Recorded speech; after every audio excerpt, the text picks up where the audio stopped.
PTF here. Before today's show, just want to let you know a few things you can do to help us out. One is to sign up for our free In the Money Players newsletter. 1 or 2 a week gets sent out. We'll highlight key bits of content. Sometimes there's content in there that you can't get anyplace else, but it's a great way we can stay in touch and you can keep track of everything going on here at the In the Money Media Network. Best way to do it, inthemoneypodcast.com/email.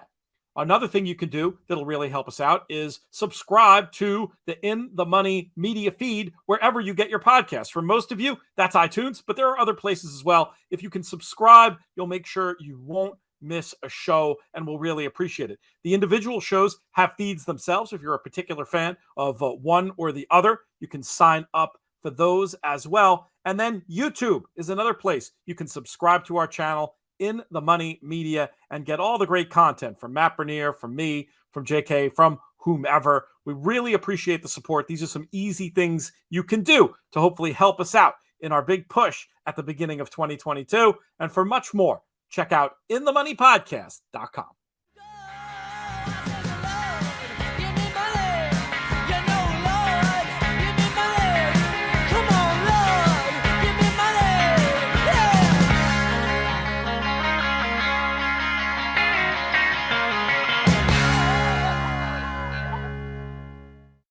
Hello and welcome to the In the Money Players podcast. This is our show for the races of New Year's Day 2022. I'm your host, Peter Thomas Fornatal, back with you in the Brooklyn Bunker. Once again, we've got some new Christmas presents there behind me, including my favorite new gift. We have a chimpanzee back there who's clearly headed to the track, and he's got his racing form, he's got his binoculars, he's got the program, he's got tickets in his hat. And the caption of the photo says, "Gee, boss, I thought you were in Florida." A pretty darn cool birthday gift.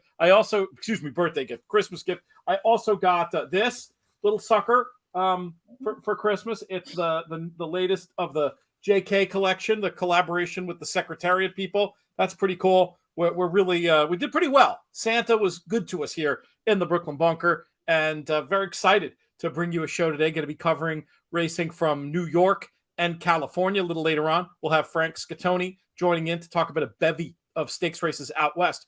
But we kick things off with a woman who's done a lot of work on the In the Money Media Network this week, including being a part of our 2021 holiday quiz. We won't give spoilers, but we'll talk about that. We're also going to talk about the Pick Six at Aqueduct on this Saturday, New Year's Day. She is Jessica Paquette. Jessica, how are things?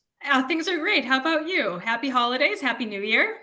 Happy New Year to you as well. I see, and I, had a total host fail last time you were on and not pointing out your Aqueduct themed attire. So let's start there. What is that awesome sweatshirt you're wearing? Aqueduct Breeders' Cup from, I believe that was 1985, the year I was born. So it was a great year. But I'm a huge fan of the Big A in all of its incarnations. There you go. Great stuff. I wish I could say I was going to get out there tomorrow. There's probably a little too much going on here, but racing on New Year's Day, always a lot of fun. I noted your the work you did on the Christmas quiz this week. How are you recovering from that? I want to encourage folks to go back and check it out. Really was a lot of fun the other day. I'll give it a listen. It was a lot of fun. I am very rarely intimidated by anyone, but that was a smart group of humans that you assembled. I felt very unaccomplished competing against a couple of Jeopardy winners, but I had the best teammate. And Nick and I will also be teaming up at Sam Houston. The opening day is Thursday, January 6th, and we'll be teaming up throughout the season. So again, you made a good pairing. That's right. And that was the next question on my list. I was going to ask you how people can get your information about Sam Houston. That first card already drawn, Nick making the morning lines. We're going to be covering the meet plenty of different ways here on the network, but you're doing stuff every day they run, right? That's it. A little bit of social media stuff. So if you haven't muted me already on Twitter at JM Paquette because you're tired of photos of my horse eating things, maybe unmute me for the racing season. Hopefully we'll have some winners. There'll be videos, some insights, some pick four tickets that I hope don't get ripped apart on the internet. The usual. The usual. The Pop-Tart pictures were particularly good, I thought. Thank you. It's art. Let's dive in to this Saturday Aqueduct Pick Six. I, of course, didn't pull up the correct sheet here in front of me, but it is going to kick off in race number 4 where we've got a starter allowance for fillies and mares, 4-year-olds and up, going 6 furlongs on the dirt. How are we going to light this candle, my friend? So this is a tough way to start the sequence, I think. What do you do with number 5, Casilda 40 Tails? Juan Vasquez clearly on a hot streak. Wasn't doing much at Parks for the last couple of weeks, but has been on fire at the Big A. I think this one might be a vulnerable favorite. Might get a little bit overbet here. Much the best last time out, but there's kind of a big difference, I think, between this group and conditional claimers, non-winners of 3 lifetime last time out. Now, I don't know how much more value maybe Violent Vixen number 6 offers, but I really like a horse making their first try against winners, has really done very little wrong at this point. Nice bullet on December 26th. And ticket construction is a funny thing. Like, I want to see scratches before I really put together a true ticket here. But there's a chance I leave Casilda 40 Tails off my ticket entirely and try to save a little money here and single Violent Vixen. I get it, and I'm also leaning against Casilda 40 Tails, which is, I don't know if it's bold or risky or some combination of both. I was hoping they can really potentially heat up in this spot, and I'm hoping that Cadota Pay, with a bit more of a measured run through, might be able to get the job done after making what I thought was probably an early move last time. Was thinking maybe she could be set for a peak race in the 3rd start off the layoff. I'm with Violent Vixen as well. Just fits very well on figures and form, another that should be in a good attacking position. And then, and this is really where I'm being a little disrespectful, I guess, to Casilda 40 Tails. I was going to put the 7, the Goddess of Snakes, in there as well, as this one's just been much better in her last 2 outings. And if Casilda 40 Tails doesn't show up, I think the Goddess of Snakes could prove to be the best speed in this spot. I was going to try to get out 3, 7, and 6. Were there any other numbers you wanted to mention, or you were from this far out thinking about just singling Violent Vixen and going on with life? Thinking about singling, I could have been convinced on number 7, the Goddess of Snakes here as well. I like the speed angle. I think this is a horse who's good right now, at least. Let's move on to race number 5 at Aqueduct, leg B of the Pick Six.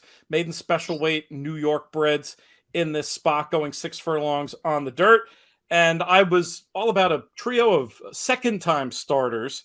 Impressionist, the number 1, I thought looked pretty obvious, looked to be figuring things out the last day after a poor start on debut.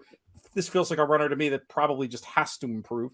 The 7, Relate, attended what I thought was a fast enough pace on debut, was bet in that spot, something I always like to see. Another I felt like had to come forward. And then the 6, Pineapple Man, has a very similar profile to me to Relate. Lit up by a bump at the start, then attended a fast pace. Just went too fast, essentially, but had license to get tired late, has worked forwardly since. I was looking, once again, it's spreading around a bit, 1, 7, and 6, probably press up the 1 Impressionist a little bit in the spot. How do you see it?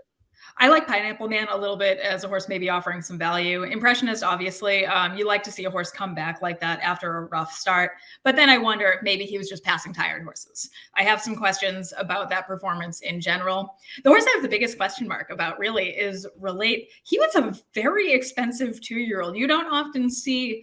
I am a big fan of the New York breeding program. I think they've invested tremendously in the program. That is a very expensive New York bred. And I'm very curious as to what he showed at OBS that made him sell for, $685,000. And that debut wasn't it. And he has to move forward, but that was a pretty flat performance. Maybe the Lasix does move him up a little bit.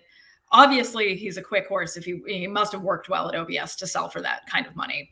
But he's one that has a lot of questions for me. Pineapple Man, I think, is interesting. I'm going to use him, Impressionist, and I'm going to use Relate just in case class is too much. Yeah, that's a good point. I mean, very often you can use that sale price just as a proxy for how well they work at that sale. But I will admit I did not do the full enough homework to go back and look at the video. I'm not that hardcore. Sum up your numbers for me one more time. How are you gonna?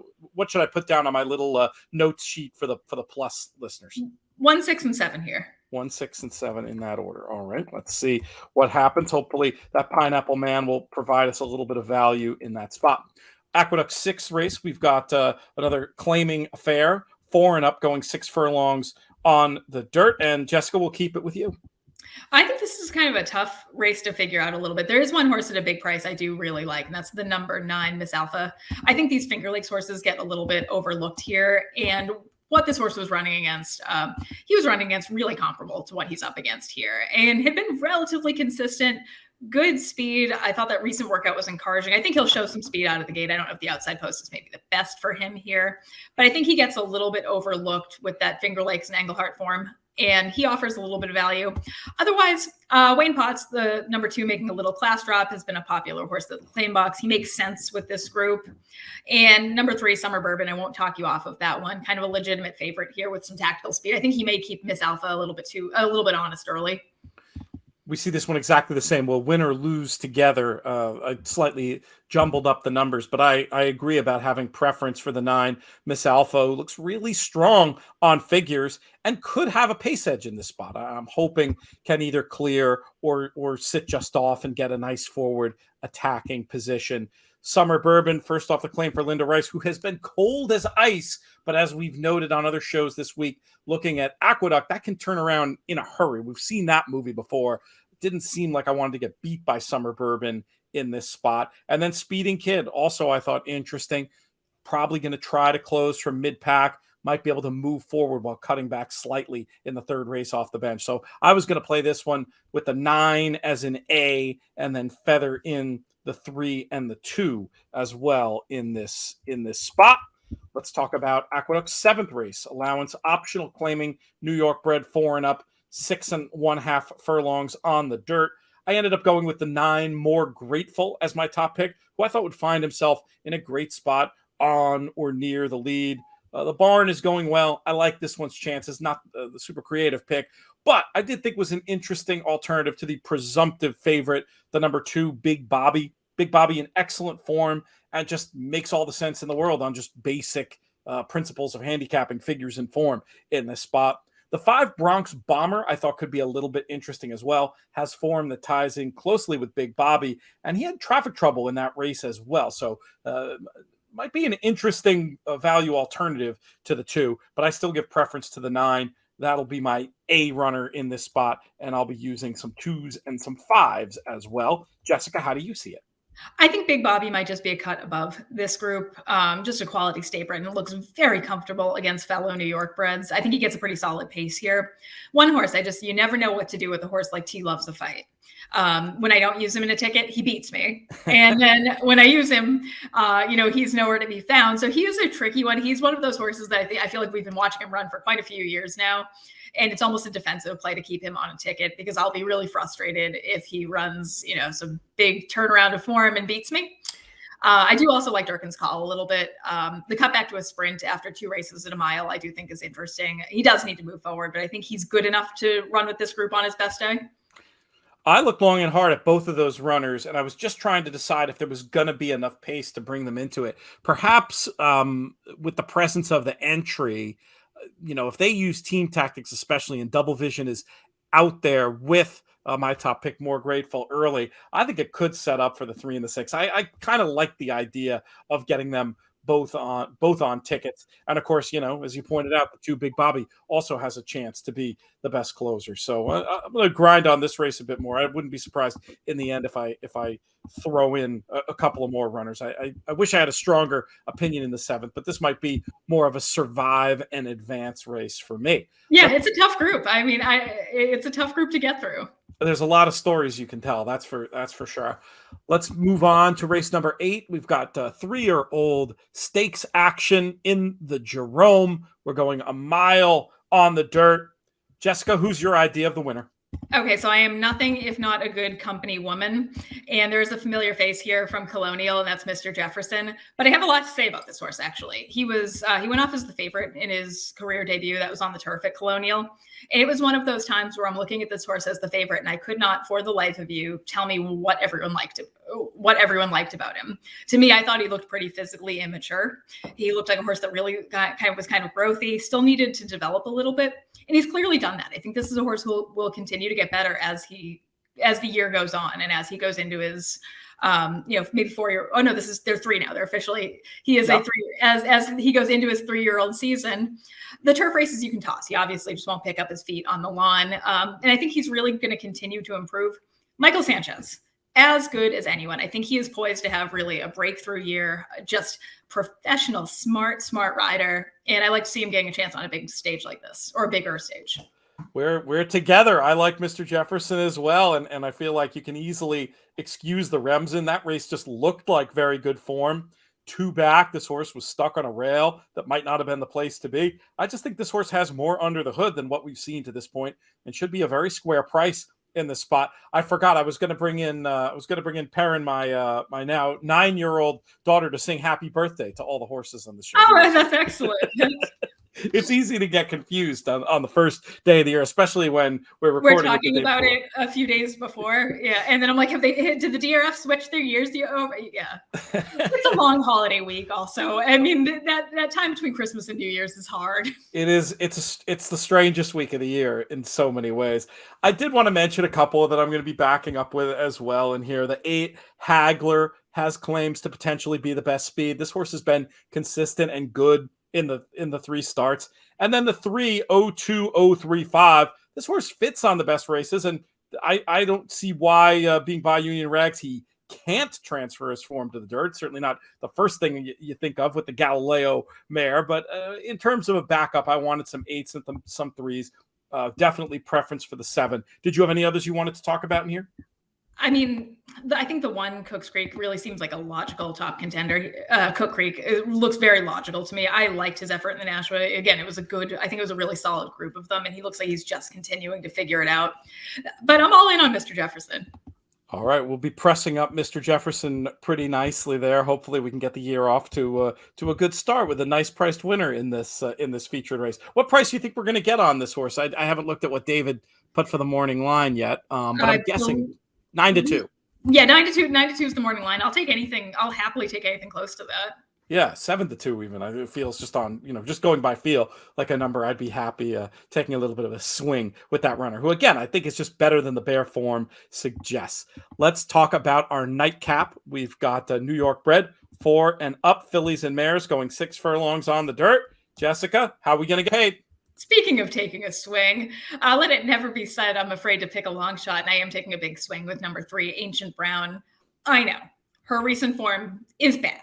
It's really not good. That turf race was really not good, and that one of the dirt prior really wasn't all that much better.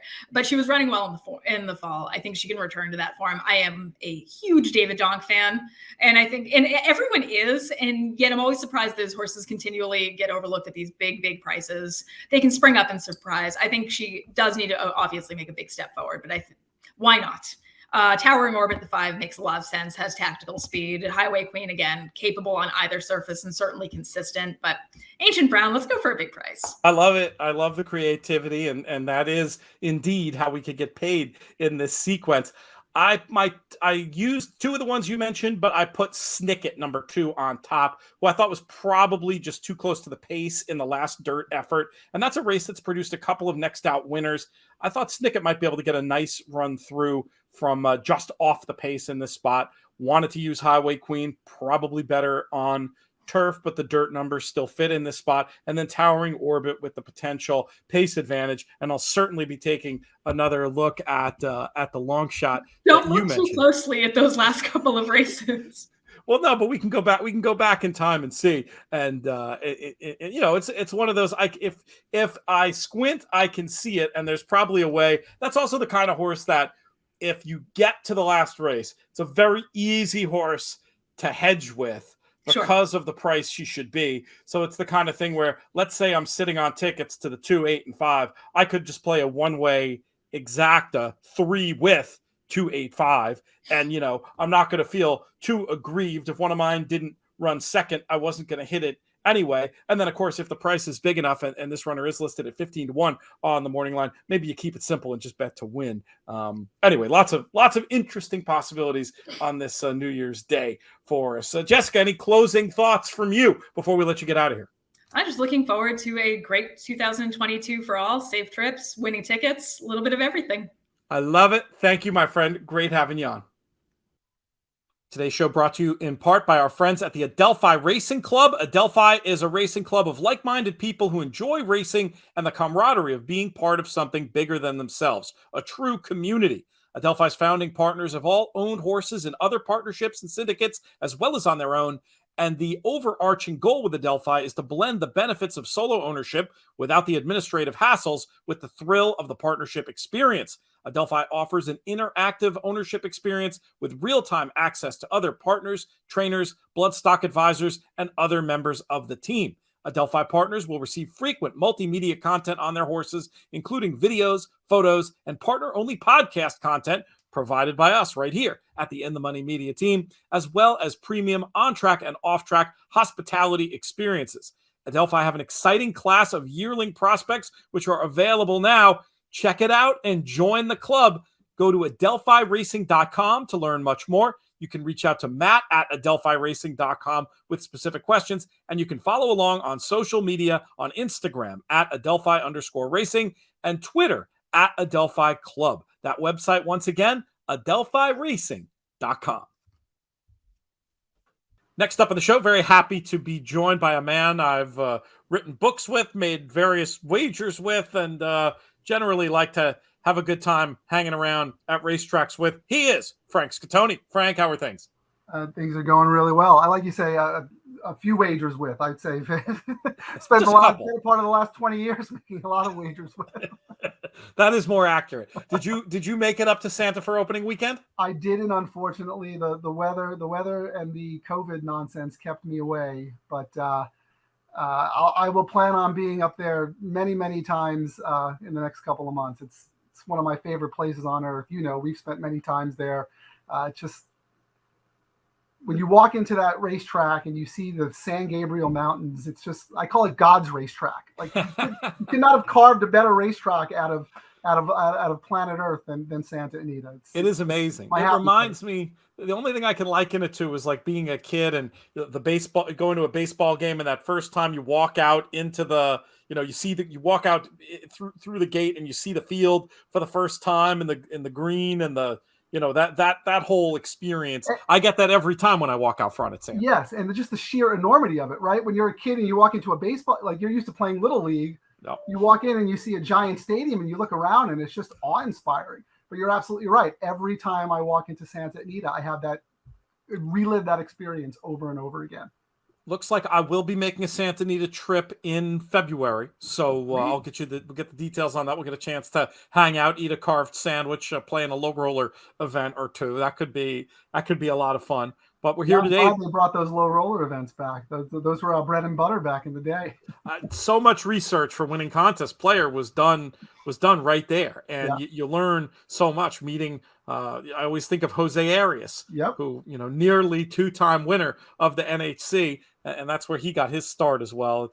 I am glad those are back in action, and really looking forward to getting myself out to the great race place. Before we dive into this Pick 5 sequence with 4 graded stakes we're going to be talking about for Saturday, January 1st, I wanted to reflect on that race from last weekend that you tweeted about with an owner we had become aware of back in the day. It's just an amazing story. I'll let you tell it. What was significant about the winner of the nightcap? I guess it was Monday.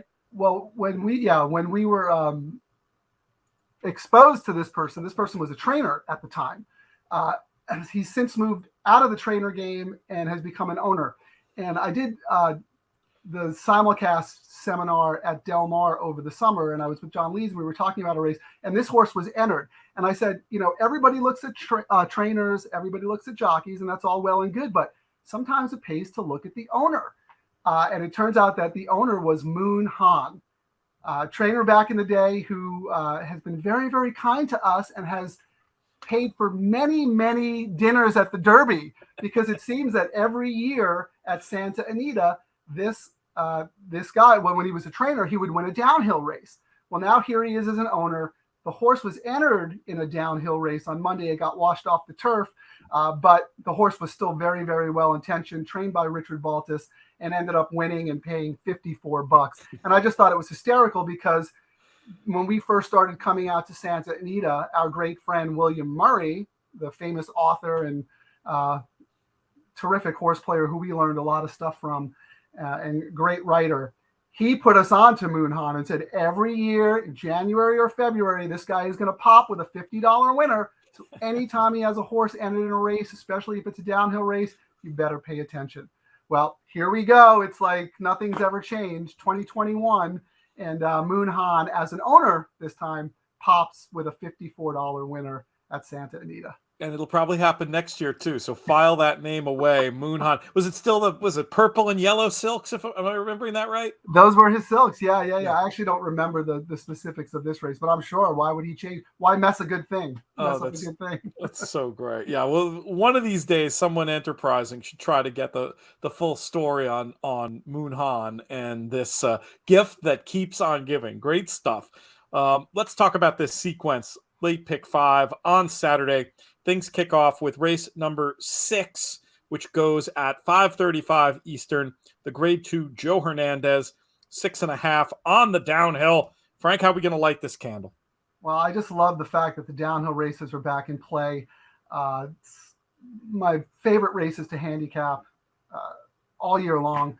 Out of any race all year long, these are the best races. But let me just say this before we dig into the race, Pete. Please. It's at the discretion of the racing office to move the downhill races to the main turf course. Now they have that chute on the main turf course, so they could run 6.5 furlongs on the main turf. So if the weather comes up bad or they deem it unsafe, the racing office can take the race off the downhill.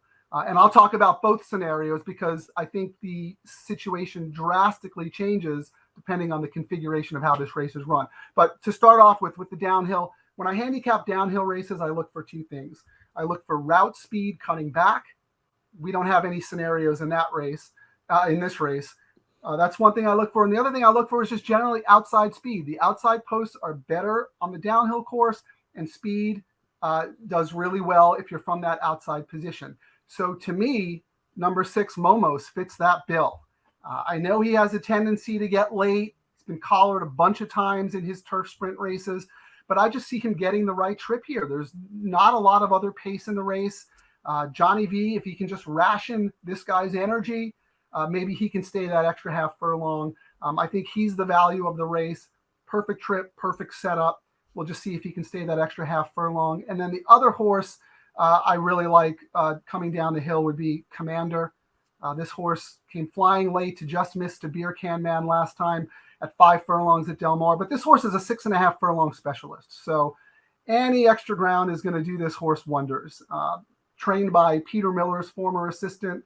As you all know, Peter Miller won a ton of downhill races in his career. So his assistant knows what he's doing. I like those two horses as A's if it's down the hill. If it's not down the hill and they do move it to the main turf course, that's where Beer Can Man, the morning line favorite, really, really comes into play. He's drawn inside. Those posts are way more favorable when they run on the main turf course, and the horse has tactical speed with Pratt. So he's going to get a perfect trip. And this horse has done nothing wrong. I mean, this is just such a cool horse. Hats off to Little Red Feather for getting this horse and campaigning him so well. The horse can win at 5 furlongs. The horse can win at a mile. So the distance doesn't bother me that much.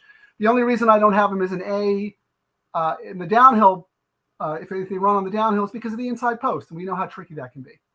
I thought it was a short enough field that maybe he could still get a pretty good trip going down the hill. But I was with you with Momos just as the presumptive best speed. Looks very, very loose to me. Getting back onto the best surface. I had Momos as the A, Beer Can Man as the B. I'll take a longer look at your number 5 that you mentioned, Commander as well.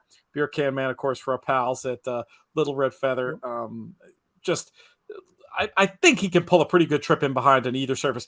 As far as that goes, what has the weather been like in Southern California? I was under the impression it was finally getting good. Yeah, it's okay. But, we have had a lot of rain. So if for some reason they think the downhill course isn't safe, they'll move it to the main turf course. But, fingers crossed, knock on wood, it's been pretty good yesterday, today, and hopefully that can continue. Let's pivot to race number 7. Got the 3-year-olds, the newly turned 3-year-olds, grade 3 action in the Sham. Short field on offer here. I put number 3, New Grange, on top. This horse feels like, to me, he just has excellent scope for improvement on pedigree. I think he's going to stretch out just fine. I felt that his stable, he's got his stablemate Rockefeller in here, was actually made the morning line favorite. felt like he was comparatively exposed to Newgrange, and I just like Newgrange more. I was going to also include the 2 Oviatt Class. I'm a member of this horse's fan club. I don't think this is a great situation, especially with the short field and the potential of Baffert team tactics and nobody going too fast too early. It could be a little tricky for Oviatt Class, but I really like this horse. I thought that was a good run in the juvenile, and I'm just not going to lose to a horse that I like this much. Preference for the 3, but I was going to use the 2 as well, but I'm super curious how you see it. Yeah, I thought this was a really weird race because you have the 2 Bafferts in here, and from everything that I've read, these horses are not eligible for Derby points. So I don't know what's going to happen and how they're going to apportion the points after the race is run and depending on who wins. So that confused me a little bit. And then you have Oviatt Class, who I am a huge fan of as well, and I think this horse is going to be a force on the Triple Crown trail. But he's a dead closer in a race where the 2 speed horses are Bafferts, and they're not going to ding dong and kill each other off. So that's going to make things a little tricky for Oviatt Class. And then you have the 1 horse McKinnon, who's a turf horse getting on dirt again after, he ran on dirt in his debut, but getting on dirt for the first time around 2 turns. And I had a real hard time sizing up this race. Of the 2 Bafferts, I agree with you. I do like Newgrange just because I have to think that this was the target. Once this horse broke his maiden, Baffert was probably pointing to this race, whereas Rockefeller, he went to the Nashua, did what he was supposed to do in the Nashua, and now maybe this race is just kind of an afterthought. I don't know, but I'm not too crazy about Rockefeller. I prefer Newgrange of the 2 Bafferts, but I'm going to make number 1 McKinnon my top pick just to throw a monkey wrench into the works here. I got to see this horse up close and personal twice over the summer at Del Mar. And I'm just super impressed with this horse's turf races. This horse is a professional at such a young age. He did everything right, won 2 races at Del Mar, including a stakes race, went to Santa Anita at the end of October, won the Zuma Beach, again on turf, and then came back to Del Mar and ran a very, very good 3rd in the Breeders' Cup Juvenile turf, which, as we know, is a pretty tough race against 12 other horses. I just think this horse is classy.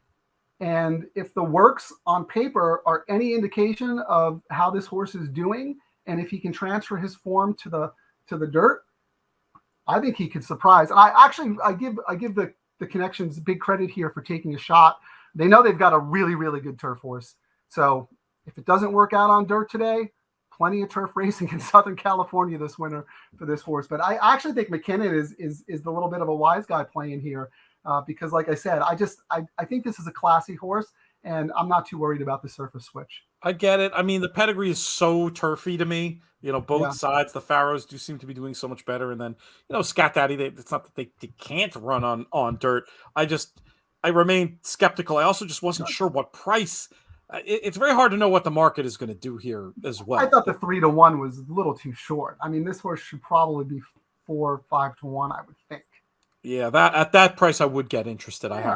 I have to admit. We'll see how it turns out. Short field, but interesting. And that's a great question about the Derby points. Do they just not give them out, or do they then move them down? We'll know a lot more after this. In typical horse racing fashion, nobody knows anything. It's just like, okay, this is what we're gonna do. Okay, whatever. But the other thing, maybe McKinnon will be an underlay because you'll have Eric Johnson and all his hockey player friends hammering the horse at the windows. So it's possible. Also a possibility. We'll see how it plays out. I want Oviatt Class to run well, be against the flow, and I want maybe him to get that trip one more time, and then maybe we can bet him for real at some point down the line with some serious buried form. I was just going to say, in terms of letter grades, I have Oviatt Class and McKinnon as my A's. I'm going to try and be a little cheeky and beat the Bafferts, but I will use Newgrange as a B. I think you got to take on Rockefeller. If he beats you, he beats you. I see it the same way. Let's talk about race number 8. Graded stakes action continues with the Robert J. Frankel Grade 3 going 1 mile and 1/8 on turf for these fillies and mares. Frank, who's your idea of the winner? Nothing super clever in here. I think the race goes through the top 2 choices, and I give a slight edge to Mucho Unusual just because of the pace of the race. She won this race last year. She's been freshened. She's ready to defend her title. She's a cool horse. She fires every time, and her tactical speed is what allows her to run good races every time. I can see her sitting right off Miraz, getting first run, and being tough to run down in the stretch because she's also very classy and very, very game. My other horse would be Luck, the morning line favorite. Luck has been unlucky in her last two races. She's had absolutely no paces to run at, and she just couldn't collar loose on the lead horses in her last two races, including two back in the Rodeo Drive, which is a grade 1. She just couldn't get to going to Vegas. Her stablemate, also trained by Richard Baltus. And then last time at Del Mar, she lost to Neige Blanche, who was a very, very good horse filly trained by Leonard Powell, very good turf horse, who, again, made an easy lead and never looked back. I think Pratt is not going to make the same mistake. I think he's going to have to get her a little more involved given the anticipated slow pace in this race. But look, she's classy. She's good. She's got terrific connections who know how to campaign a graded stakes winning filly, a mare in this case. So I think the race goes through those two. I wish I had something more clever for you, but those are my two A's. I get it, and I am going to be using both of those horses, but I want to tell you a little bit of a story about the 3 England's Rose, who I thought, not unlike Luck, was better than Look last time, trying to close into a slow pace. Second off the layoff here, but the key thing is looking at some of this one's internal sectionals. I think this is a turn of foot horse who could be shown to better effect going 9 than at some of these longer distances. And I think that with the 2 and the 7, as much as I respect them, catching a ton of money, you might get 5 or 6 to 1 on England's Rose. So I was going to take a little bit of a stand, pressing up the 3, and then, almost using the 3 as like an A+, and then backing up with A's, if you will, with the 2 and the 7, because I'm pretty tight in other places in the sequence. So that's how I was going to play it. Yeah, I was going to say, if you need to be clever in some of these races, right? So if this is the race you think you want to be clever, and then England's Rose is an excellent choice. I mean, you look back to her January 3rd race at Santa Anita going 9 furlongs on the turf. She came home in 11 seconds flat. I mean, that's ridiculously fast. Yeah. She has a strong late kick. I just figured that Luck, who also has a strong late kick, is going to be a little more aggressively ridden by Pratt today, thinking that she might get the jump on her. But yeah, I mean, England's Rose at 5 to 1 or better. Yeah, why not? All right. But did you have any others you wanted to mention as backups, or is it basically just going to run it all 2-7? No, I would use those. I would use the two A's as major plays, and then to your point, another horse who has a good late kick, Global Brand. I've been watching her since she came to Southern California, only because I thought it was interesting that Glenn Hill, terrific owner breeder operation, sent her out here to run in these races under McCarthy's tutelage. So I just thought that was interesting. I liked her. I bet her every time she ran at Del Mar. She just missed last time at 17 to 1. She has a strong late kick as well. Maybe her and England's Rose will come flying late and beat the two logical ones. But I really see it mucho unusual and Luck. And now that you mentioned England's Rose, maybe I'll throw her in as a B along with Global Brand. Let's move on to race number 9, the La Cañada 4 and up fillies and mares going 1 mile and a 16th on the dirt. I was going to make number 4, Velvet Slippers, my top pick. I'm going to try to beat the horses that I'm guessing are going to be the top 2 in the market here, who I'm imagining are going to be the 6 as time goes by, and the 1, Moonlight Doro. Velvet Slippers look very good off the layoff. It just looks like a 4-year-old who's maybe coming into hand, has a push button kind of look in terms of can make the lead, can sit if needed, easily handled the 5 Park Avenue when they met. Both have gotten better since. I want to use them both here. Park Avenue, this is a horse for me that just took a little while to figure things out, but has lately been very, very good. And if you give her a little bit of extra credit for how wide she was the last day, this is a well-spotted, another horse with a push-button look in a race where I just think Moonlight Doro and as time goes by are going to cut a massive part out of the market. And I don't see either one having some huge edge against this group. My issue with as time goes by, she really hasn't been campaigned like a good Baffert, and that worries me. And so I'm going to take a shot against, I could easily see Baffert and Pratt stuffing me in a locker here, but this is a horse that could be odds on with the presumptive pace advantage, and I'm just not sure she's as good as all that. We'll see. Am I crazy to stand in the way of As Time Goes By to the degree that I'm talking about? No, not at all. I'm against that. I'm against As Time Goes By as well. What I find curious, what you said is, and I thought we see this race very similar, but a little different in terms of what the market's going to do. I thought Moonlight Doro would be a little bit of a wise guy playing here, just because she was pasted last time by As Time Goes By. And I can give you excuses for that race, and I'll talk about that in a second. I thought the two Bafferts, I thought Velvet Slippers was going to take more money than Moonlight Doro. Okay. Based on everything you said. I just think she's a horse who is eligible to improve as a lightly raced 4-year-old. And that last race of hers was very, very good off the bench. And again, she was probably pointed to this race, whereas Time Goes By just won the Bayacoa. So Baffert's like, oh, she's doing well. Let's just run her again in this race, in the La Cañada.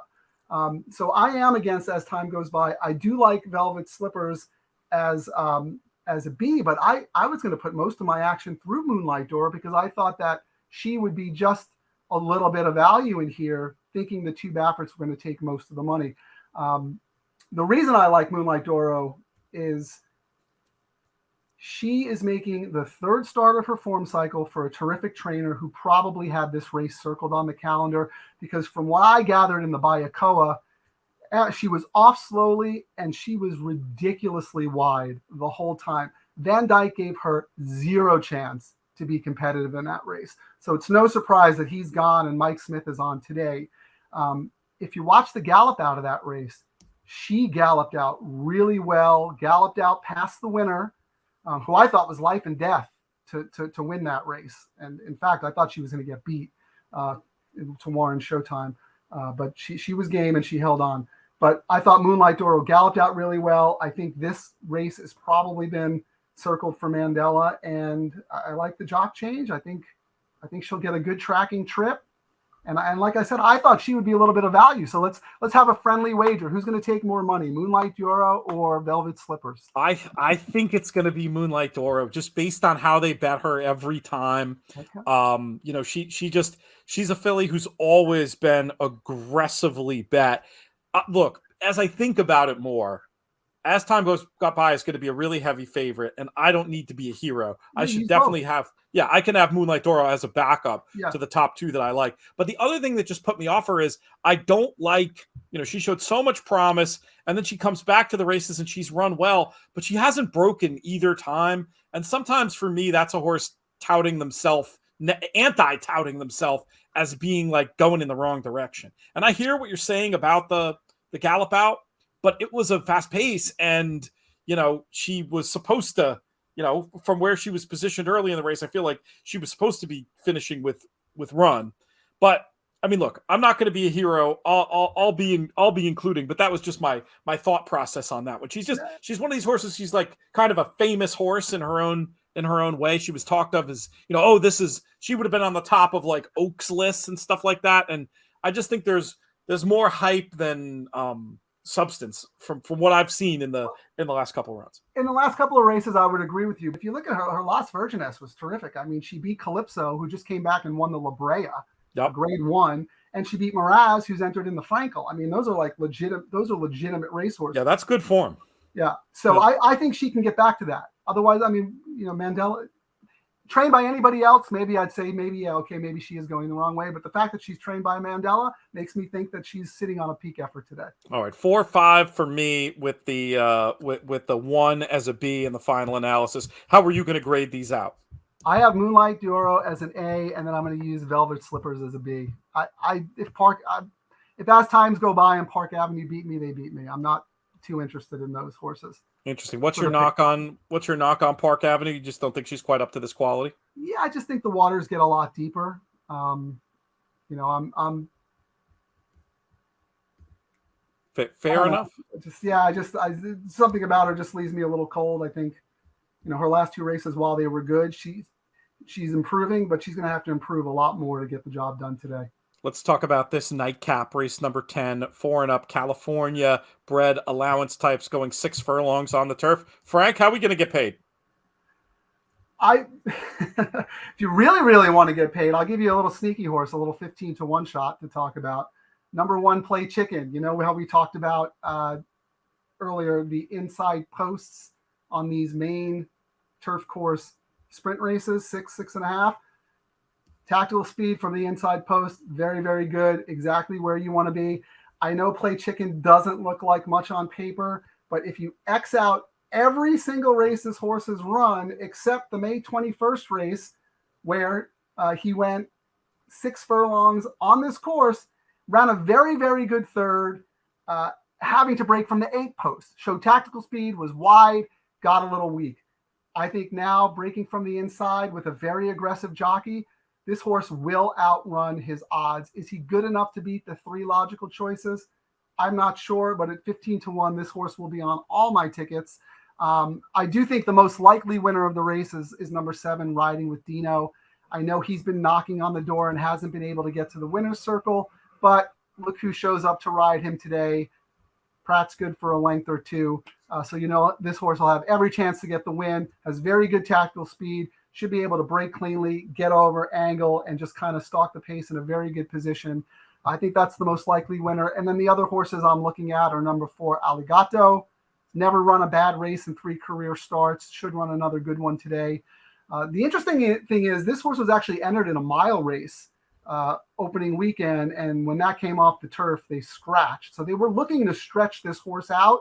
So, you know, maybe eventually that's what this horse wants to do. But the horse has good turf sprint form. So I'm not going to hold that against him at all. So I would use that. And then Bricks, you know, Bricks will come flying late. It's just a matter of pace and trip for that horse. So I was going to use those 4 horses in some iteration, but like I said, if you're looking for a sneaky horse in that race, number 1, Play Chicken fits the bill for me.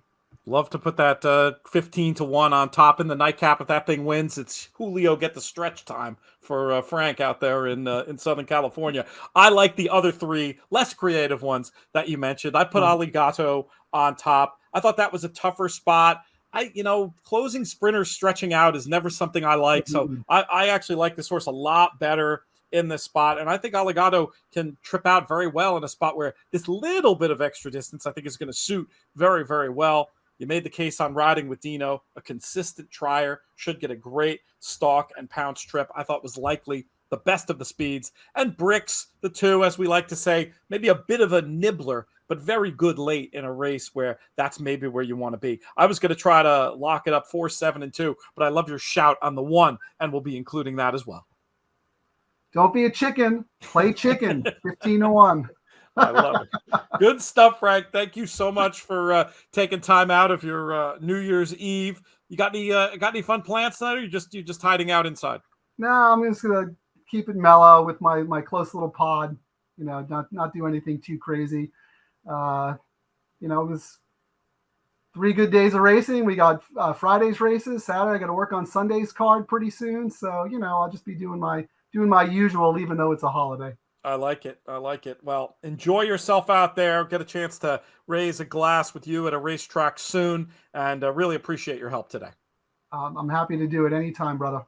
Good stuff from Frank. We thank him one more time. We'll thank Jessica Paquette for coming by and giving us her thoughts on the Aqueduct Pick 6. We'll thank our founding partners, 10 Strike Racing, and also, of course, the Thoroughbred Retirement Foundation. You can give to them, trfinc.org/players, to thank them for the work they do with both humans and horses over there at the TRF. And we even have a few bottles of whiskey left. Not many. So if you want to get in on that promotional gift, check it out, trfinc.org/players. Most of all, though, I want to thank all of you, the listeners, for making these shows so much fun to do. This show's been a production of In the Money Media. Our business manager is Drew Coatney. Our chief creative officer is Jonathan Kinchin.